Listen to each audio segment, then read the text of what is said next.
महान नहीं था अशोक, इतिहास का सबसे बड़ा झूठ बेपर्दा हुआ।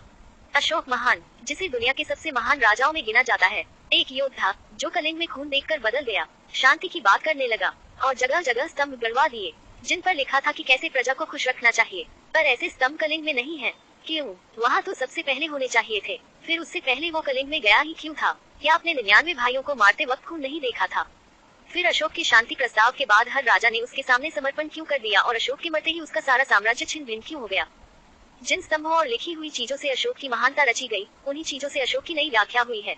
500 अधिकारियों का सिर अशोक ने अपने हाथ से काटा था। 303 बीसी में चंद्रगुप्त मौर्य के मरने के बाद उनके बेटे बिंदुसार ने अफगानिस्तान से बंगाल तक अपना राज्य बढ़ाया। फिर वो भी 274 बीसी में बीमारी के बाद मर गए। उसके पहले उन्होंने अपने एक बेटे सुशीमा को प्रिंस घोषित कर दिया था। पिता के मरते वक्त सुशीमा भारत अफगानिस्तान बॉर्डर पर था। भागते हुए पटना आया, पर वहाँ पर अशोक खड़ा था। ग्रीक योद्धाओं की मदद से उसका कब्जा था गद्दी पर। ऐसा प्रतीत होता है कि सुशीमा को गेट पर ही मार दिया गया। एक संभावना ये भी है कि उसको आवा में जिंदा भून दिया गया। इसके बाद शुरू हुआ कत्लों का सिलसिला, जो 4 साल तक चला। बुद्धिस्ट किताबों में दिया है कि उसने अपने 99 भाइयों को मार दिया, सिर्फ 30 को छोड़ दिया। कई अधिकारियों को भी मारा गया। अशोक ने 500 अधिकारियों को अपने हाथ से काटा था। 270 बीसी में अशोक राजा बन गया। उस समय उसको चंडाशोक कहा जाने लगा था। कलिंग की लड़ाई का बौद्ध धर्म से कुछ लेना देना नहीं था। कहानी ये है कि कलिंग की लड़ाई के बाद अशोक ने बौद्ध धर्म स्वीकार कर लिया, पर बुद्धिस्ट टेक्स्ट से पता चलता है कि लड़ाई के पहले से ही अशोक बौद्ध धर्म मानता था। कलिंग की लड़ाई से उसका कोई मतलब नहीं था।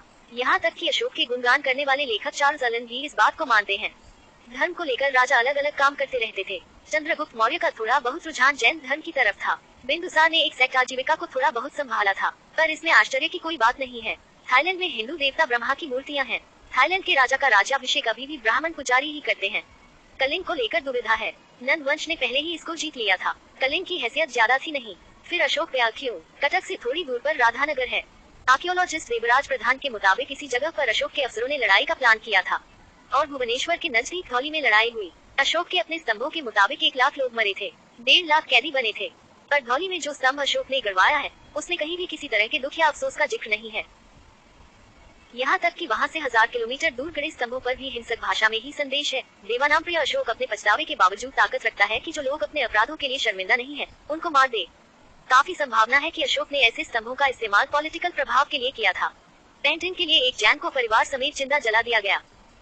बुद्धिस्ट टेक्स्ट अशोकवदना में लिखा है कि अशोक ने बंगाल में आजीविका सेक्ट के 18,000 लोगों को एक बार में मरवा दिया था। अशोक के बारे में इसमें एक और जिक्र है। एक जैन ने एक तस्वीर बनाई थी जिसमें उसने बुद्ध को एक जैन गुरु के सामने झुकते दिखाया था। अशोक ने उस जैन को परिवार समेत घर में बंद करवा के आग लगवा दिया। उसके बाद ऐलान करवा दिया कि जो भी एक जैन का सिर काट के लाएगा उसको सोने का एक सिक्का मिलेगा।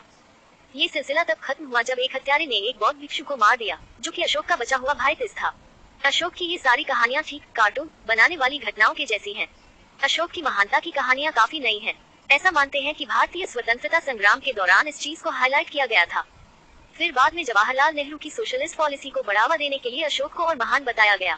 पर ध्यान से पढ़ने और खोजने पर पता चलता है कि अशोक वो नहीं था।